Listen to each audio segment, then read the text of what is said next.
Thanks, Kieran. To say a few very brief points by way of an introduction. I'd like to thank the IAS, first of all, for hosting Alison's visit. And I've known Alison for about 20 years, I think. We met in about 2003 when she's sitting off with me a job interview, part of the interrogation team, I think. And it's been really fantastic to see how Alison's work has developed since then. You'll hear a lot more from her in a second, but I think worth saying that during that time our own sort of careers have sort of been parallel, where we both embarked on PhDs, completed them about the same time. I guess we sort of we were working in similar areas, but we weren't quite working together at the time. She left the institution we were both working at. And it was about, I think, 4 or 5 years ago that our research interests collided again through not a chance meeting as such, but certainly a meeting at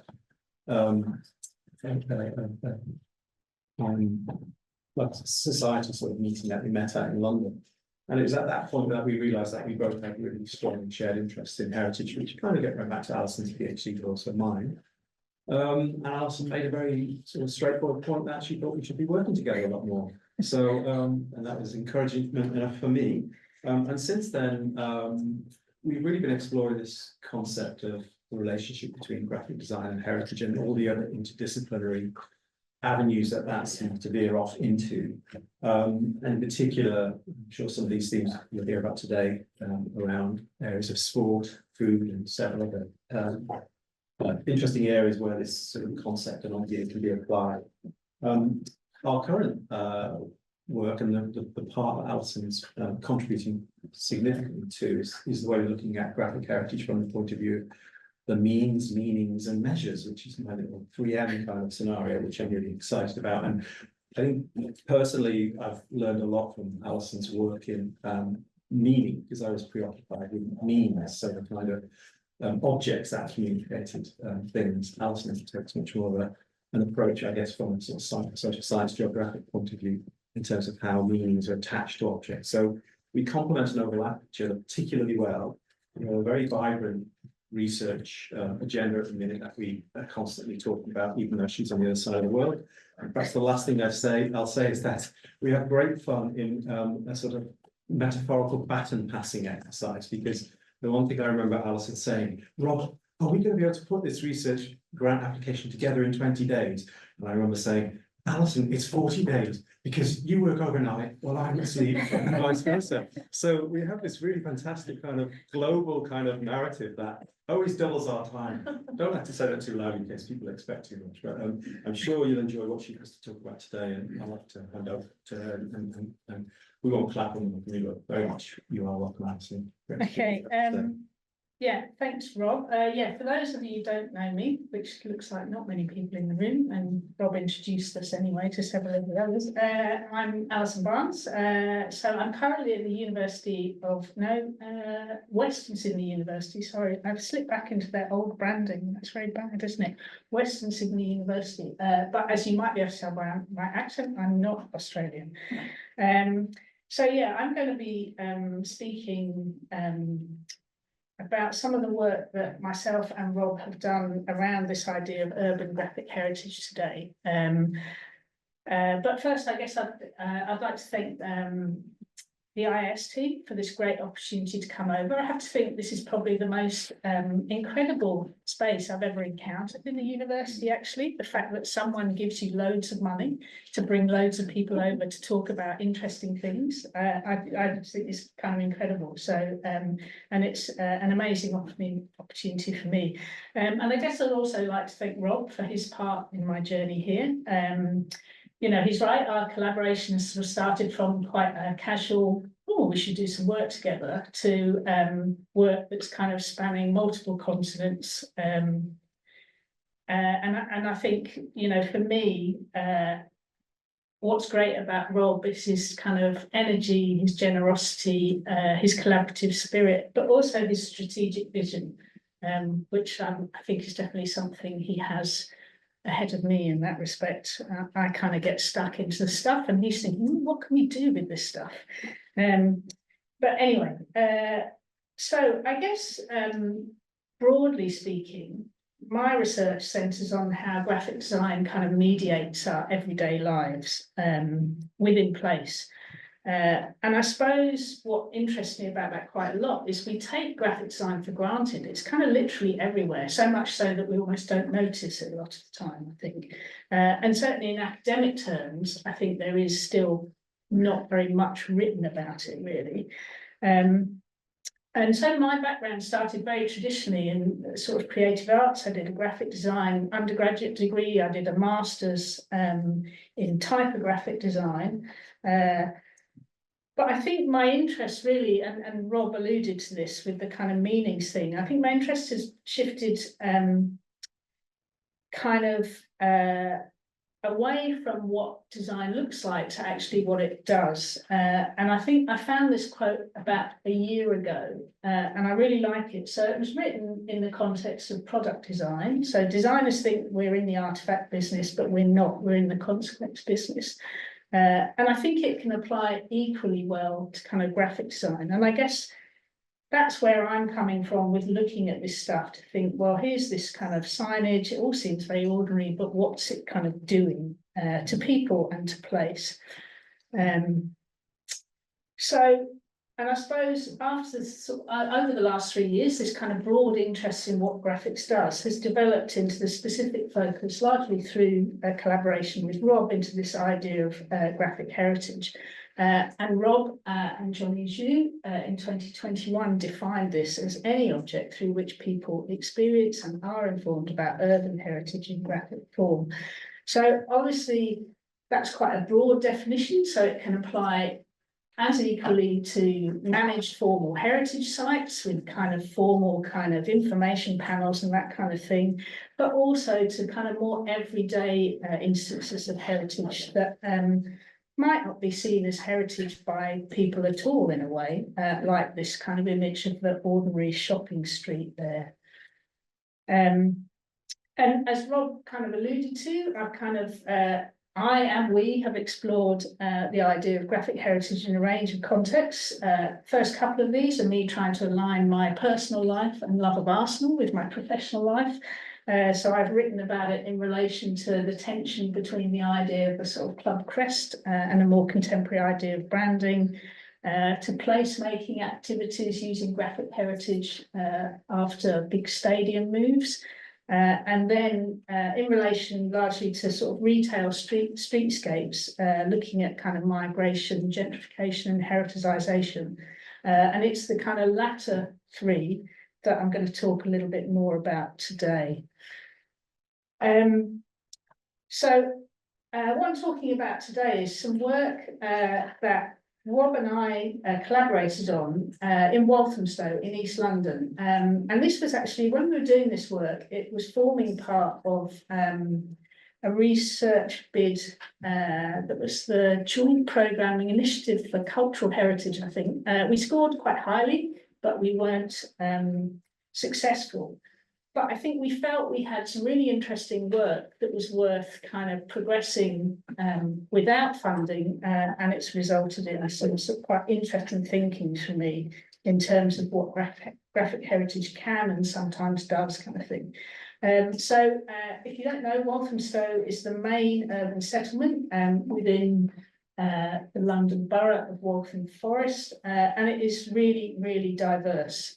Like much of East London is diverse in all sort of contexts you can think of. Some areas of Walthamstow are experiencing quite rapid gentrification. In other areas, many residents are impacted by a range of sort of structural inequalities. So the focus of the work was on 3 different retail sites in which kind of everyday urban graphic heritage, so things like lettering, symbols, colours, other kind of graphic devices, kind of build and contribute to this idea of a designscape. And then that designscape kind of leads to quite different experiences of place for different people. And I guess sometimes those designscapes have unfolded organically over time. But then another one that I'm going to talk to is a more sort of top-down official development that has been kind of purposefully planned as a makeover. And so through those kind of 3 sites, I guess we encountered a range of sort of questions about how this kind of very everyday urban graphic heritage might contribute to processes of gentrification, and then how that might result in kind of experiences of kind of almost like ideas of inclusion and exclusion for residents. How kind of, I suppose, business owners might use types of urban graphic heritage as kind of visual capital. And then therefore, the idea of a visual capital kind of connects to this idea of this possibility that these kind of very ordinary things are wrapped up in kind of power and politics, really. So you kind of think there's quite a mundane choice being made here about whether you're painting something in a glossy paint or a matte paint, whether you're using a certain type of typeface, but those kind of choices can really impact on how place is made, I guess. And it also made us think a bit more about what design literacy means, because I think today, probably, when someone says design literacy, we think of quite a narrow definition that's, I suppose, informed by quite, I suppose, I don't know, Western sort of European white male canon of good design kind of thing.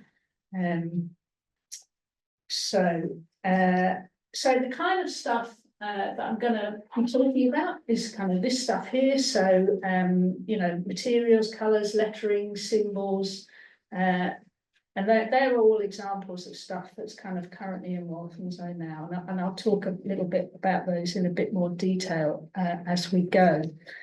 But I suppose before I kind of wanted to get into the graphic heritage bit, I just thought it'd be interesting to sort of contextualise the idea of graphic heritage a bit more widely within contemporary discussions about heritage generally. And I think a lot of the ideas around heritage are kind of moving towards this idea of it being an act of communication and meaning making.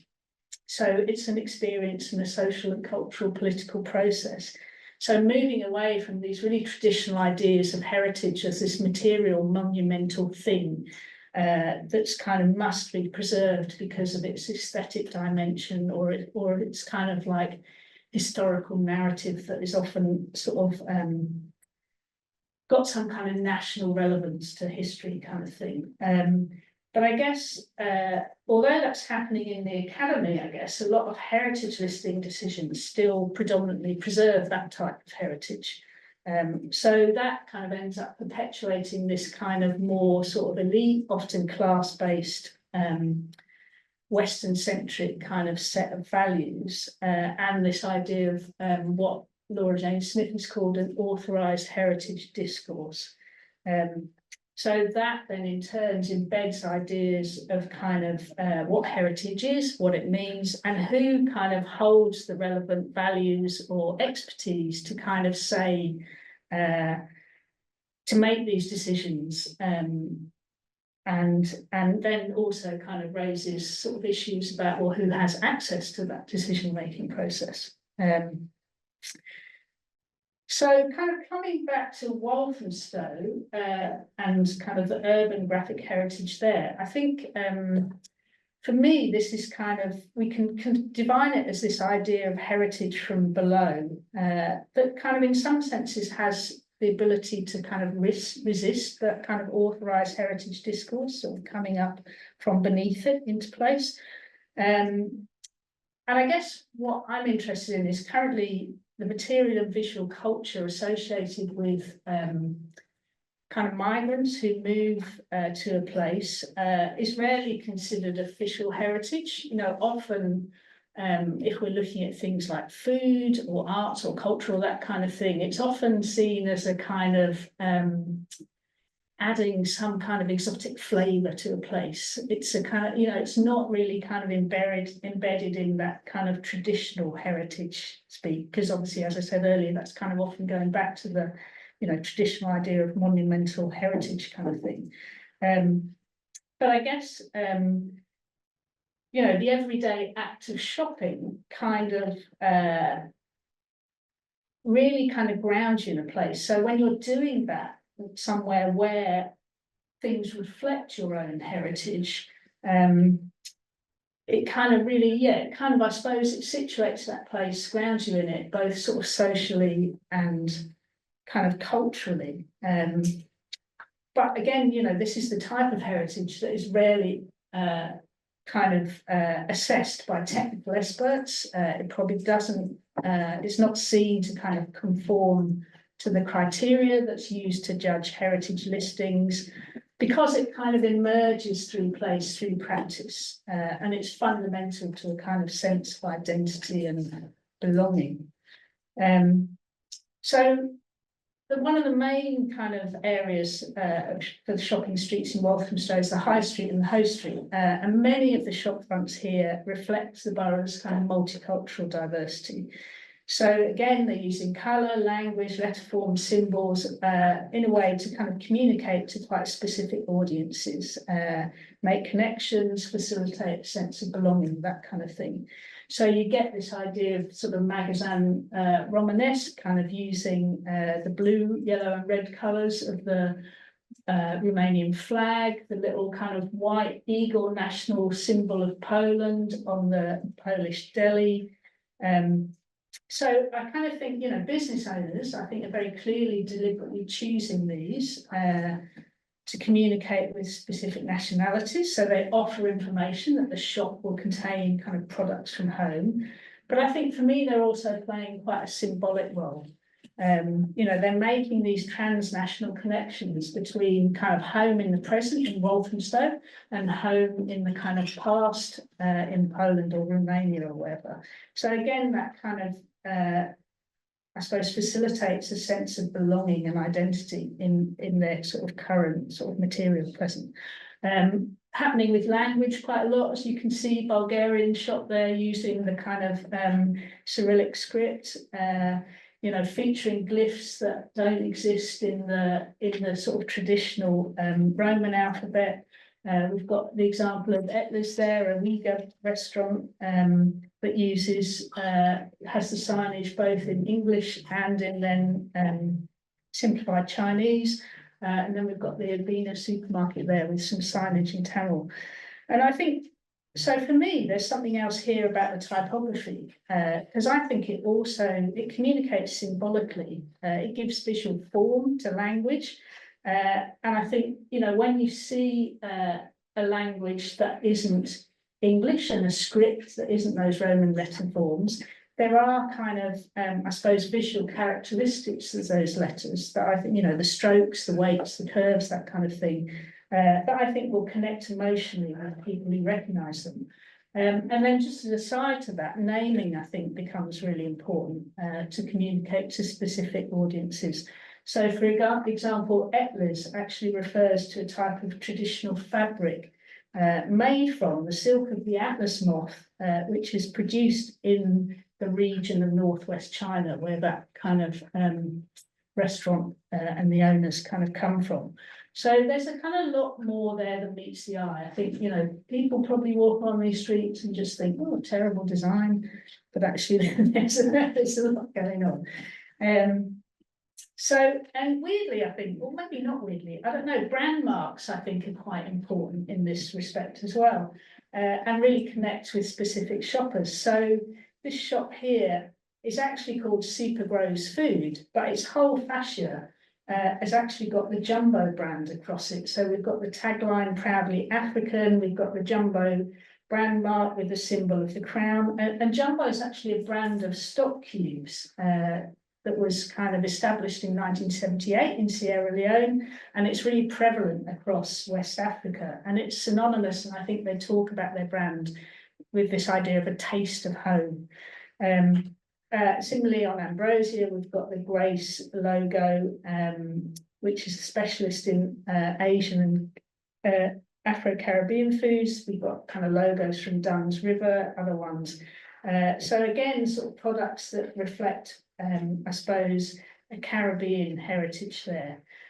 So I think, you know, for these things, say both the sort of signage that we saw previously and this kind of signage, it really starts connecting Walthamstow globally. And for me, it kind of functions as an aspect of this idea of worlding. So it's conjuring up these transnational worlds beyond the kind of East End of London kind of thing. So for people who have recently arrived, particularly, I think this kind of visual recognition of their nationality or ethnicity kind of offers this kind of immediate connection to home. And I think, as well as transnational connection, I think a lot of these examples also collect translocally.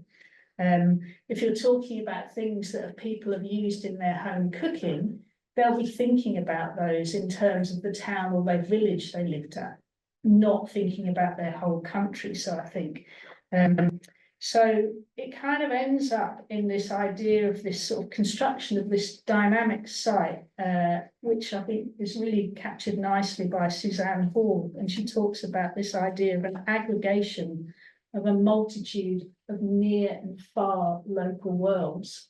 And I quite like that idea of both the near and far local, which I think is really evident in these signs. But one other thing I think is interesting here, and I sort of touched on it at the start, that I think there's definitely an idea of visual capital at play here. You know, I guess when you're living somewhere, you kind of want to have some control over how that place is defined, what your experience of it, and how it might reflect your own identity. Because I think that's really central to your individual assertion and kind of place in the world, I guess. So I think there's for me, there's a kind of power evident in the choice of a name like Etlis. I'm probably butchering the pronunciation of that. Someone might be able to put me right later. Or the use of national flags, symbols like that. So I think, you know, some of these design choices are really clearly made with intent. And I think they're kind of one way of being able to control this idea of a form of heritage from below. So, you know, there's something in there also about the politics of representation for me. And so although they're unlikely to be discussed in relation to kind of good design, in inverted commas, or some kind of aesthetic appreciation that's just, you know, discussed in relation to the traditional idea of design literacy, I think, you know, there is a clear design literacy evident in the practice of kind of designing your shop signs like this.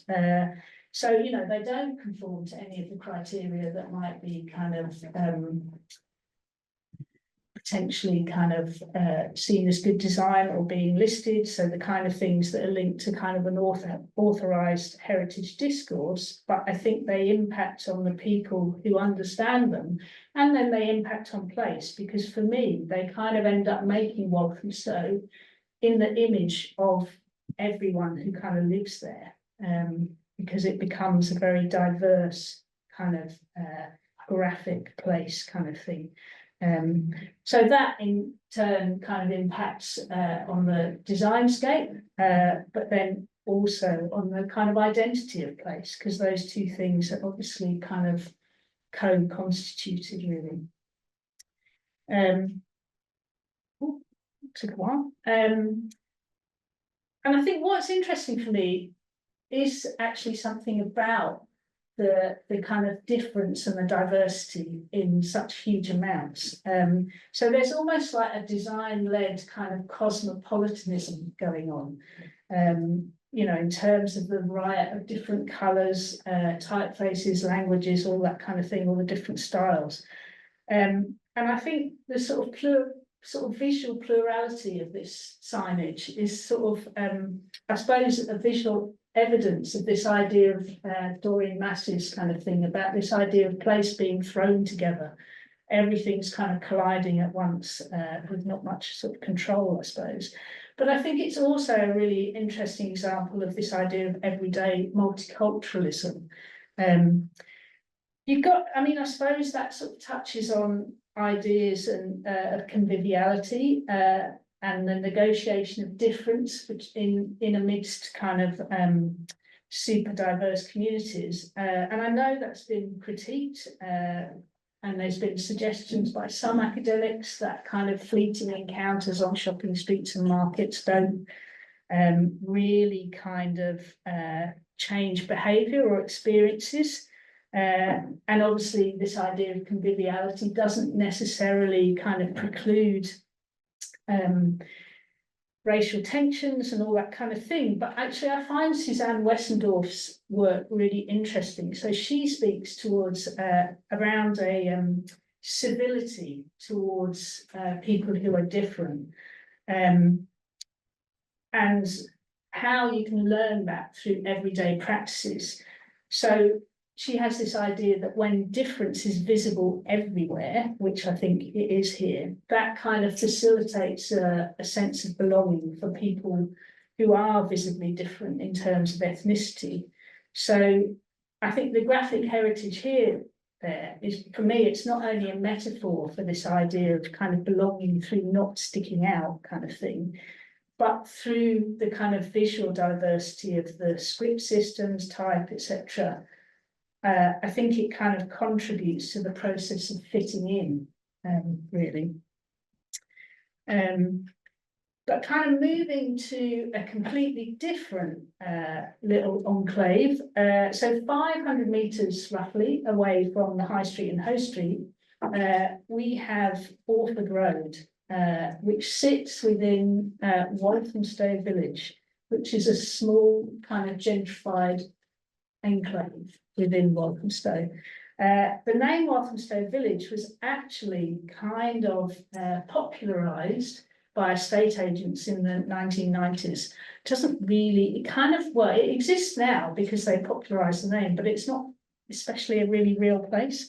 And it was popularised by estate agents in East London, looking to exploit a part that was, and I'll use in inverted commas, affordable compared to other boroughs like Hackney or Islington, Highbury, that kind of thing. And so it's become this real kind of neighbourhood branding that I think acts as a form of quite sort of separation and distinction.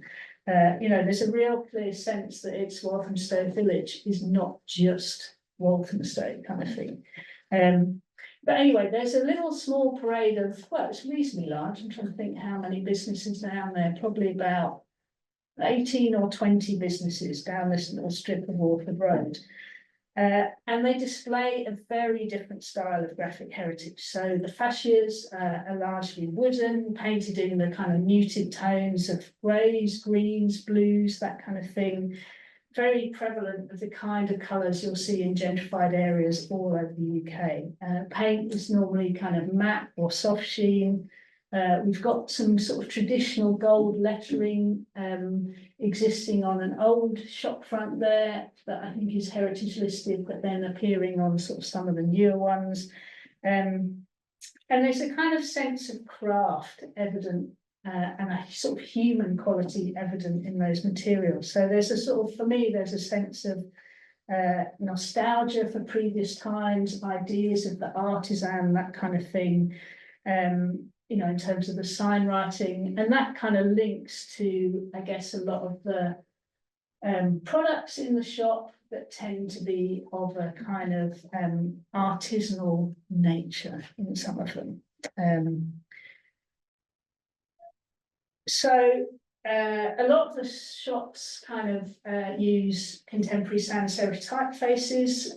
Quite a few of the businesses seem to have been branded by professional designers. This one is really interesting. This is actually a Spar. Does anyone know the Spar supermarket chain? Normally where you go to get your pot noodle at like 2 o'clock in the morning, or your, I don't know, whatever. So Spar has a very different branding, but it's a franchise. So and these guys pretty much single-handedly started the gentrification of this little area of Walthamstow by moving in, taking on, so that's the normal branding of Spar. I don't know if you can see that little kind of green triangle. But this is, I think they won Supermarket of the Year in like 2015 or something. So their branding is much different. On the front, they're kind of branding, they have a restaurant next door that's also called Eat 17. So Eat 17 in association with Spar. which is kind of interesting. So very different to kind of what we've got in the High Street and Hoe Street. And although it's kind of not identikit, if you look at sort of the images that we had on the previous slide, against the kind of one here, I think there's, you know, it's obviously developed organically over time. So this, I'd say this has been kind of developing over the last kind of around about, actually, no, they moved in 2000. I think they came in around 2008. So over the last 15 years, it's really gathered pace in the last probably 10 years, I would have think. So there is, you know, and so it's been an organic thing over time, but I think there is a kind of emerging homogeneity in there that's kind of drawing from a very much more kind of conservative palette. And what you might suggest is a sort of more traditionally sort of powerful visual capital. You know, this idea of a restrained kind of typography and colour and, you know, properly designed signs, you know, has a sort of sense of good design literacy in the more traditional kind of meaning of that. You know, and so although the sort of signage in High Street and Hoe Street, we can kind of argue it displays a design literacy, I think it's unlikely to be decreed as good design, you know, or tasteful with people who've got the kind of power and cultural capital. So, you know, the graphic heritage here speaks very much to the recently arrived middle and upper classes. So Walthamstow used to be a really, really working class area, but over time, so I first moved there in 2007 and it was still quite mixed at that point. But this area now has kind of, there's, you know, lawyers, bankers, it's really changed, media types, whatever. So I think, you know, it displays its kind of design sensitivity through the very carefully selected tones that reflect a lot of the front doors in the adjoining streets. But in doing that, it kind of really designs out any signs of diversity from the wider borough, I think. And I think there's a sort of, you know, eradicates this idea of visible difference, but I think there's also a kind of sense of nostalgia in this kind of, in these design choices. So not longing for somewhere else, but maybe longing for a different time. Svetlana Boyne has this sort of way of talking about nostalgia that I think is quite interesting. So she defines kind of the idea of restorative nostalgia as emphasizing ideas of a lost home, lost truth, and lost tradition kind of thing. Again, sort of going back to the kinds of things that fuel the sort of nation-based narrative. So the stuff that's kind of implicit within the authorised heritage discourse, I guess, because it kind of reflects a kind of idea of the past that doubles as heritage and then kind of sort of regulates and legitimizes kind of social hierarchies kind of thing. Who'd have thought a little bit of typography we could get so deep? Anyway, kind of moving away from there. So we're going actually back to the High Street, but to the bottom end of it. So the western end of it, near an area called St James. So this was actually benefited from a heritage Townscape Heritage Regeneration Scheme, £2.9 million, and it's was completed in 2018. And the idea was to make this area of the High Street a destination in its own right. And they did lots of stuff. So they did kind of conservation repair, improved, I think, around 59 buildings, new traffic calming measures, pedestrian cycling infrastructure. It wasn't just about the shop fronts. But they did do the shop fronts, and the shop fronts feature, I guess, a range of heritage colours. Who defines what they are? That are quite similar in a way to some of the tones used on Orford Road. So again, it kind of, I'd say it reflects a sort of almost like a visual shorthand that connects us back to kind of maybe late Victorian times, early Edwardian periods, that kind of thing. it's been described as farrow and ballification, which I really, really like. So for those of you who don't know, Farrow and Ball is a paint brand in the UK that kind of makes all these kind of heritage colours, and they're all in those sort of subtle tones of greys, greens and blues. So that's what everyone in Walthamstow is painting their front door with. My house wasn't. My house was painted with RAL 5020. There you go. Don't really know what that means, but anyway, that was the kind of number for the colour. But so I think the application of this complementary colour palette and the standardised lettering, which I'll talk about in a bit, I suppose it does achieve one of the project's goals, which was the idea of a legible and cohesive streetscape that ensures continuity and homogeneity. So I think we can all agree it probably gets to continuity and homogeneity pretty well. And I think where some of this is coming from is probably Waltham Forest Shopfront Design Supplementary Planning Document, which I have actually read, and it's quite interesting. And that was developed following an assessment of the borough's strengths and weaknesses. And the key finding, because it was kind of looking at economic drivers, was that unattractive shop fronts and streetscapes were discouraging local people from shopping. So the guidance is all about creating high quality, attractive shop fronts and achieving a cohesive streetscape while maintaining individual characteristics of shops.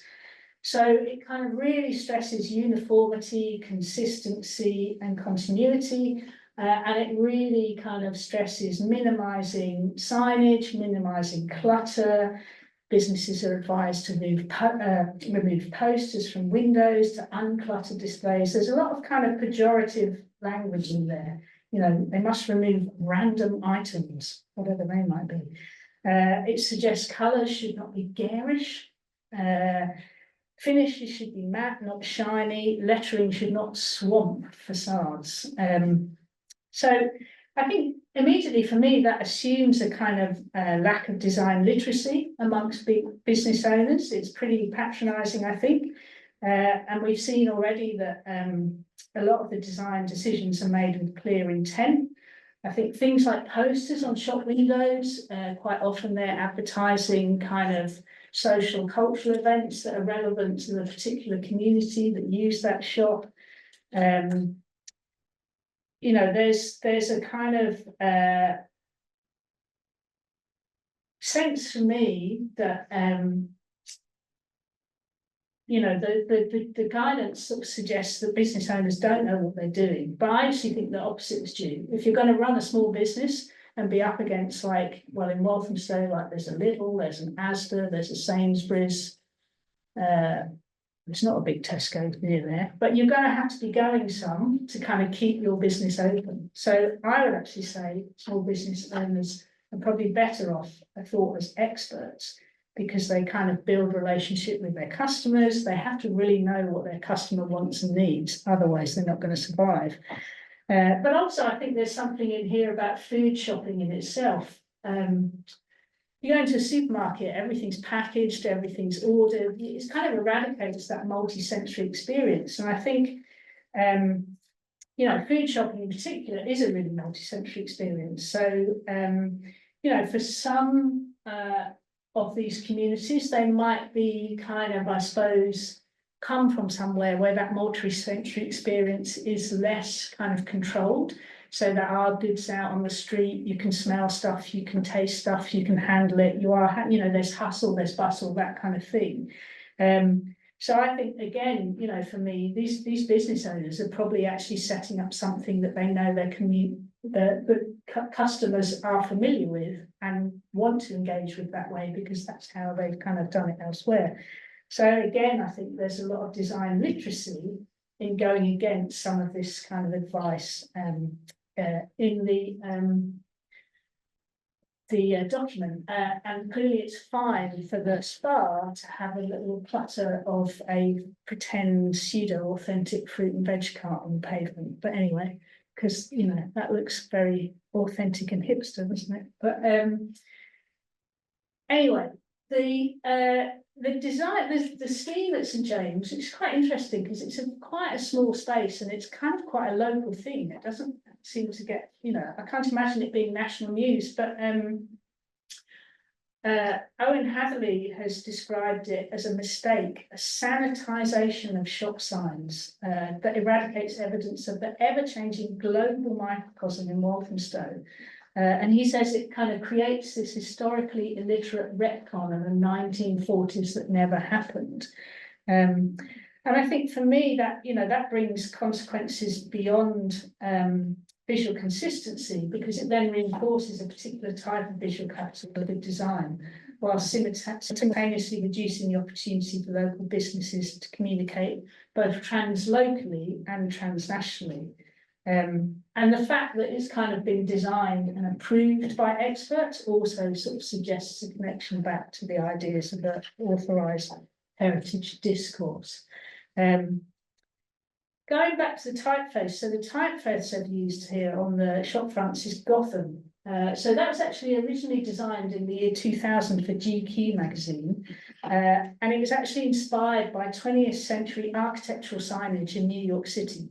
So quite what it has to do with Walthamstow, I don't know. It was specifically inspired by the signage on the doors of the Port Authority bus terminal in Manhattan. But for me, there's something else at play, not just about how it doesn't kind of connect with Walthamstow. I think it really favours an aesthetic judgment rooted in this sort of Western modernist canon of design. You know, straight lines, classical geometry. It really neglects the kind of all the curves and kind of letter shapes of a lot of the scripts that we saw earlier on some of those signs in Walthamstow, and the muted colours, obviously in tandem with that, don't really reflect the vibrant colours of national flags or the packaging found in the stores. But have you ever seen a more apologetic international supermarket? That beige one there, I don't know. But anyway, so, you know, when you get back to ideas of worlding, I kind of think these reductive choices actually de-world Walthamstow. And again, you get this sort of really nostalgia-driven sort of idea of a previous time, probably when most of the local community didn't even live there. And the local community would have been largely still white working class at that time.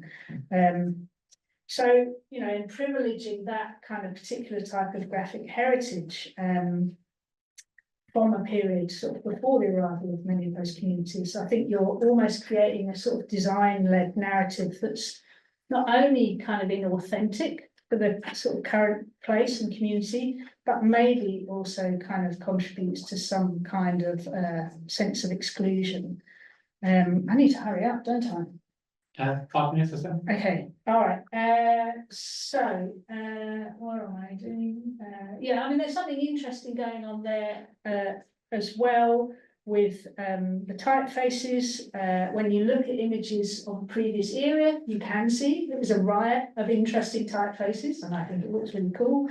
But there is a real trend for sans serif typefaces at the moment. Since the sort of mid-2010s, this idea of neutrality in typography has become a trend. Obviously, you can't have a typeface that's neutral, as Robin Conross says, that's a rhetoric of neutrality. You can't possibly. But there has been this trend of designers trying to strip away distinctiveness and kind of satisfying this idea of a global palette. But then I think you just get typography that just perennially blends in and just seems very standardized. So, and then when you get sort of standardization, you sort of start touching on ideas of placelessness, which is something Edward Ralph was writing about back in 1976. So you're kind of eradicating the local visual culture and this idea of sort of uniqueness as a place. So, you know, you're eradicating diversity, both in terms of the visual language and the graphic heritage, but also the kind of local population. And then I think, you know, in basing design decisions often on the age of the building, it negates the kind of influence of a wider social history. You know, what do heritage colours mean? in the country that we live in now. So I've just squished the two areas together here. So that's Orford Road, a little gentrified bit, and that's the kind of development down on the high street. You know, so I think it's really easy to see the design parallels there. You know, similarities in colours, tones, materials, typeface, you can see those really immediately. Whether over time we start seeing rising rents, changing business types, and a changing local community, I don't know.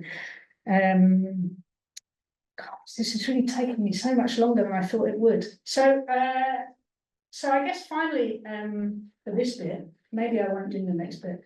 I guess by association, sort of graphic heritage and heritage shouldn't just focus solely on the past, but it should encompass our relationship with the present and the future. You know, by defining what we think heritage is, we're kind of reflecting on the values that we want to underpin our lives going forward, really, I think.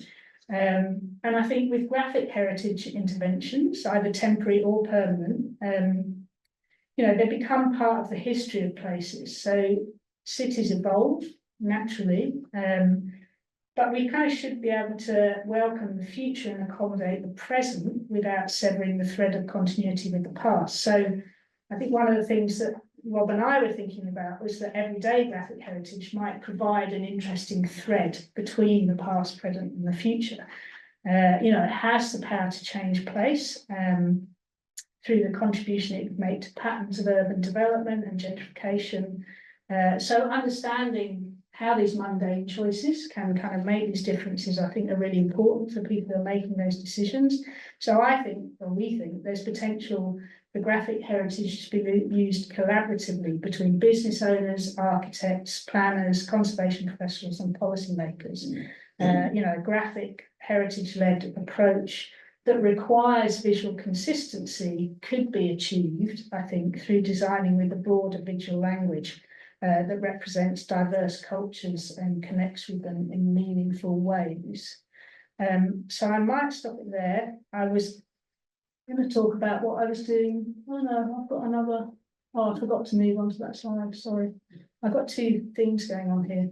I was going to talk about what I'm doing now, but actually I'll stop. You can take a couple more minutes. Really? Are you sure? So anyway, so I wrote a project and applied for this fellowship. So that's given you a kind of broad idea what I'm doing, but I thought I'd just end with a bit of what I'm trying to do now. So I reviewed my proposal about 2 weeks before I left Sydney, read it and thought, that's not doable. What was I thinking? I had this mad idea that I was going to look at all the heritage listed buildings in Leicester and come up with a kind of typology of graphic heritage. Like there's 400 on the local listings, never mind. But anyway, so I kind of needed to refine this down a bit. But my starting point was the local heritage listing. And obviously Leicester is a super diverse city. It's the UK's first plural city, so no one ethnic group has a majority. But even in Leicester, migrant heritage is really poorly represented on the local heritage assets registered. So only 5 out of 397 buildings are listed because of that connection.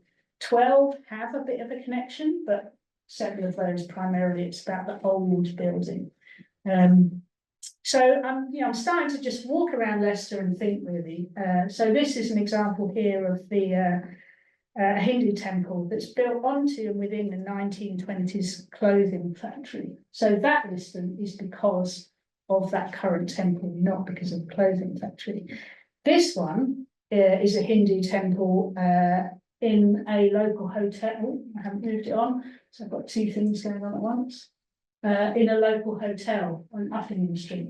So that is listed because of a hotel, not because of the temple. And I think Leicester I found quite fascinating. I've decided it's like the Rome of the East Midlands, because like everywhere you go, you trip over something that is heritage or could be heritage, which that's what I felt in Rome really. There's an inordinate amount of architectural graphic heritage, I guess, because it had quite a boom years through the sort of its industrial past kind of thing.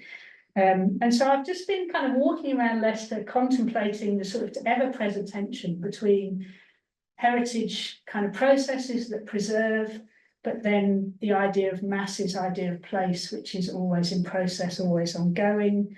The idea of the place as palimpsest, so you've always got traces of history coming through, but then if you're working in a context where you've got contemporary or kind of migration patterns that are kind of beyond the normal heritage eras kind of thing, that actually the palimpsest is failing in that way. So they're kind of almost being erased from place by the heritage listing.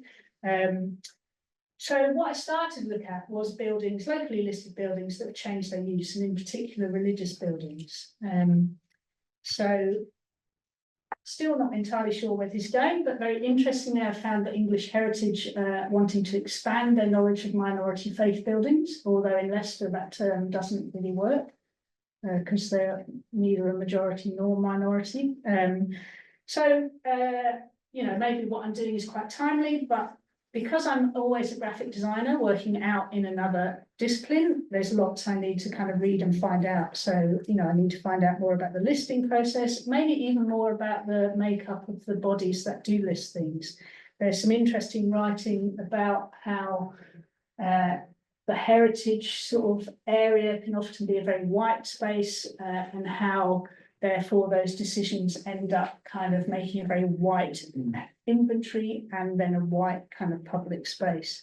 You know, I don't know anything about planning laws in relation to kind of modifying locally listed buildings, how communities might still be able to represent their faith through kind of architectural graphic heritage. But I have found that, and obviously bits that aren't kind of governed by listings, so like fences or security grills, you can see people starting to kind of put semi-permanent kind of graphic heritage references on there. And then I also wonder, having kind of think Leicester is so full of stuff that is heritage, how they can kind of manage this in terms of finance. You know, I understand from a friend who works in the council quite close by that they're about to go bankrupt, and their buildings at risk register lists a huge number of buildings in a state of disrepair. So that's just an aside question, really, as to how do you make these decisions? I think the changing demographic is quite interesting. Leicester, there's a huge number of churches on the register, like Christian churches, about 53 of them. Like, how do you deal with that when the demographic is changing and maybe not using those churches? Yeah, there's certainly a grade 2 nationally listed church that's falling down at the moment. But that I should note that actually Christian worship in the UK has increased in the past few years nationally, but I suspect probably not hugely in Leicester. Then also kind of what kind of symbols and patterns are evident within the kind of graphic heritage, religious or otherwise.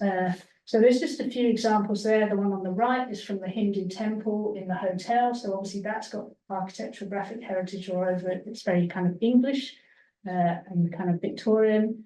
The middle one in the bottom is a mosque, which inhabits an old cinema on the Melbourne Road, maybe. The building's listed, but because of the cinema, not because of the mosque. And I think this is a very creative kind of way of reinstating graphic heritage that relates to the people that are using the mosque around a traditional rectangle bit of double glazed window kind of thing.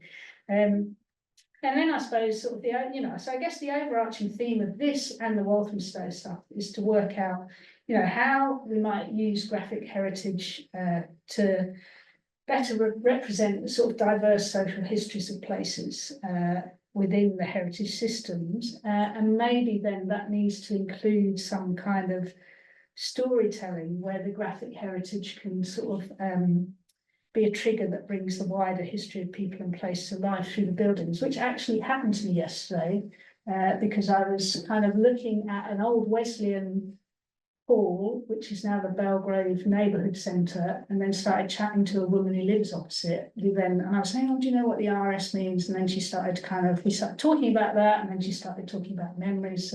Then she told me the Hindu temple at the bottom of the road used to be a convent, and I was like, there's another one. But anyway, so yeah, I will stop there. Sorry, took up way too much time. Yeah, thank you.